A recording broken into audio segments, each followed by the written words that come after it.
And to tell us how we can actually utilize all of this water better, we're being joined by the Mission Director of the National Water Mission, Archana Verma. Thank you so much for being with us, ma'am, and thank you so much for talking to us. You know, this entire dichotomy that we see, floods in one part, drought and scarcity in the other part, if only we could utilize that water better, wouldn't it be wonderful? And I know you're working on it, so how do you think we can do it better? So thank you so much for giving me this opportunity. And yes, the Delhi rains this time and the urban flooding and the havoc that it has created has again brought forth the importance of catching the rain. So the idea is very simple. It is to nudge the states and through community-led participation to go in for water harvesting measures. And as you said, that, urban floods, even rural floods are a problem. And it is only the harvesting of the rainfall which can help India achieve water security by 2050. So before I get into what all can be done, I will give a little statistics to alarm you that though we have around 4,000 billion cubic meter of precipitation, the only utilizable source of water from wherever source, whether it's surface or ground, is only 1126 billion cubic meter. So you see that India has 1126 billion cubic meter, and it is said that if we don't, address both the supply and the demand side, we will be falling short because our demand by 2050 will be 1180 billion cubic meter. Ma'am, we've done so many programs and we are talking about what to do with water. It's always been about conserve water, switch off your taps, don't waste water, don't bathe for a few months if you can possibly avoid, that sort of a thing. But conservation is fine up to a point. But when you're seeing flood water everywhere, when you're seeing Mumbai underwater, you're seeing Telangana underwater, Delhi floodplains being underwater, when you're seeing water gathered everywhere and that water literally flowing down the drain and getting wasted, you've got to ask yourself the question, surely there has to be a better way in which you can actually utilize the flood water, utilize the excess water, so you don't have to tell people don't drink, don't consume, conserve, just harvest the water more effectively. Yes, very true. While the steps that you suggested, they are also very important. But in terms of volume, harvesting on rainwater, is very, very crucial that we harvest. We can only harvest the monsoon if our planning is proper. Yeah. So it all depends on proper pre-planning of the states or the municipalities or the local bodies, panchayats, the district administration. Just interrupt you for a minute. When you're talking about storage facility, has there been a change of thinking on that also? Because once upon a time, it was often said that the only correct way to store water, you must have these big Bhakra Nangal type mega projects. Now, increasingly, a lot of the view seems to be that the traditional way is still good. The Baulis, the check dams, things that perhaps we've had for centuries, and it may be more effective to do this at the micro level, at the village or the panchayat level, rather than large-scale mass schemes. Would you agree with that? See, I would not say that the dams have not served any purpose. In fact, a lot of progress of India is attributed to the dams. But yes, of late, we are slowly moving away from mega dams to these water harvesting structures, which is the focus of Catch the Rain. Like, there are two things which can be done in urban areas, which is being done in India to prevent urban flooding. As I said, first is you plan. And second, for urban areas, it has to be rooftop rainwater harvesting. And second is artificial recharge of our dug wells and bore wells. That is the only solution for urban flooding.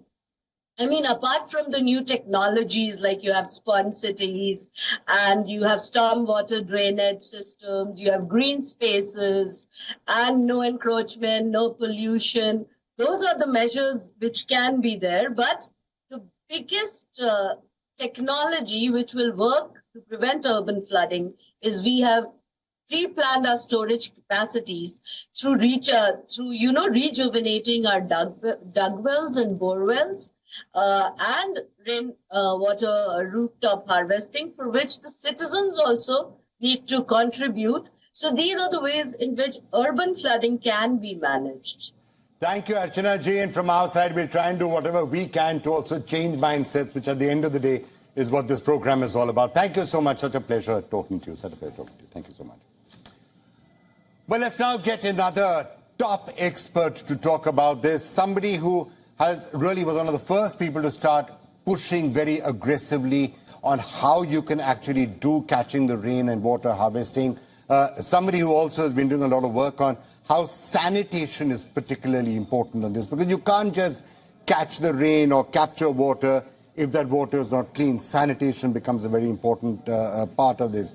It's a great pleasure now to be joined by Mr. Bharat Lal, who was former Additional Secretary, Drinking Water and Sanitation, the Ministry of Jal Shakti, is right now the Secretary General of the NHRC, and also one of the people who believes that at the NHRC that, look, clean water, clean air, these are very much human rights, and therefore it is particularly important. Bharat Lal ji, thank you so much for joining us. Now, we've been discussing water and catch the rain and rainwater harvesting for many, many years. I've done so many programs with you, so I felt that we must, of course, get your expertise on this. But even from the point of view of the NHRC and, as human rights, do you believe that something like water is, at the end of the day, a human right, and it is something which we should prioritize? You should have clean water, you should have clean air for that matter, and that should be a human rights for everyone. Well, as we all know, that a country like ours, where out of 365 days, we have roughly 20 plus minus 5-6 days as rainy days. And whatever rainfall we get, the idea is that you collect it, store it, and use it wisely. That is more important. So conservation means not only protection of water sources or basically using water efficiently. It means proper utilization, efficient utilization, as well as storage. Now, in Indian context, when we are having hardly 25-30 days as a rainy days, whatever water we get, we have to collect it, store it safely, and use it for whole 1 year, maybe next year. Because of climate change, I think we all are seeing that we have high intensity rainfall, and basically which leads to flood. In fact, we also are having rainfall in unexpected drought-prone, semi-arid and arid region. Take Western India, Gujarat and Maharashtra. There are many places basically which were traditionally known as drought-prone. We are having heavy rain. It means we have to prepare ourselves to store, to catch that water, to catch that rainfall, store it, and then use it. The good part is that, like I have seen in Gujarat in last 20 years, a number of steps have been taken where basically all these water bodies have been rejuvenated. All these reservoirs and dams have been desilted and rejuvenated. So their storage capacity has increased. Now, your second part is that water conservation or water security does not mean just simply reduce the consumption. The real issue is that how to use the water efficiently. It means we have to learn about that part also. All right, Bharat Lal ji, let me now turn to the question on which I have done a campaign with you just a couple of years ago. Water being treated not just as something which you have to try and conserve and worry about the consumption, but also how you utilize it better. Now, take a look at what we are seeing all around us on TV screens, in the newspapers. So much flooding, so much water being wasted, and this is fresh water. There's an emphasis on fresh water. This is fresh water being wasted, causing damage and destruction along with that. How do we utilize this better? Just want to get your thoughts on that. See, one thing, so when it comes to storing water overground, it has certain limitations. And especially if even in drought-prone and desert region, if you see that there are very few water bodies or few reservoirs. But second important part is that if we basically rejuvenate them, we deseed them, we strengthen them, I think you can store more water. That is one part. But second, untapped territory is basically recharging of aquifers. So if you have excess water and you have recharge structure, it means you can store this water underground in aquifer.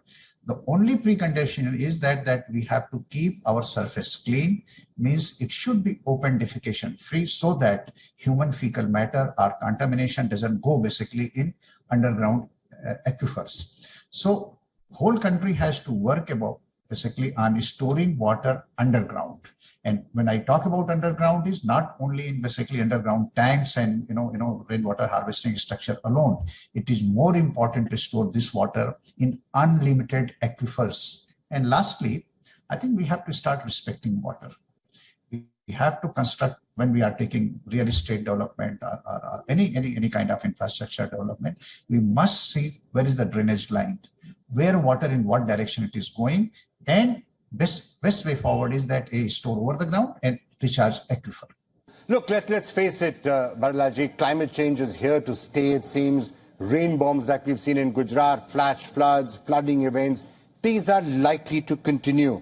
So we've got to find a way of mitigating it. We must find mechanisms that we can use when it is raining so heavily during the monsoon, that we mitigate the bad impact of that and yet utilize the water for times of scarcity. Absolutely. The only precondition is that we have to, I repeat again and again, that we have to improve our sanitation. The Swachh Bharat mission, which has been launched basically whether urban or rural area, it has to be continuously, and basically it is in the hands of people. So we have to have clean water basically to take it to our aquifers. So precondition is that our water should not be dirty.